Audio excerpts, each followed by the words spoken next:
ஒரு வித்தியாசமான முறையில் கோதுமை ரவை. ஒரு கப்பு கோதுமையை கழுவி தண்ணியை வடிகட்டி நல்லா வச்சிங்க. வானல் அடுப்பில் வச்சு இட்லி கொத்த வச்சு மேலே துணியை போட்டு அந்த கோதுமையை கழுவின கோதுமையை வச்சு வேக விட்டுருங்க.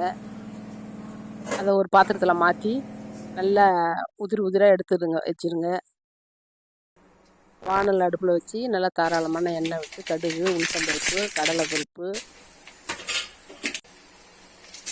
காஞ்ச மிளகாய், பச்சை மிளகாய், கருவேப்பிலை, மல்லித்தழை, வெங்காயம், உப்பு போட்டு நல்லா கிளறிட்டு அந்த கோதுமை வச்ச கப்பாலே ஒரு கப்பு தண்ணி வச்சு நல்லா அந்த உதிரியாக எடுத்து வச்ச கோதுமை எடுத்து கொட்டி கிளறி விட்டு மேலே ஒரு 50 கிராம் நிலக்கடலையே தூவுங்க.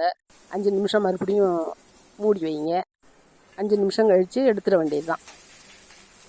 நல்ல உதிரியாக டேஸ்டான கோதுமை ரவா ரெடி.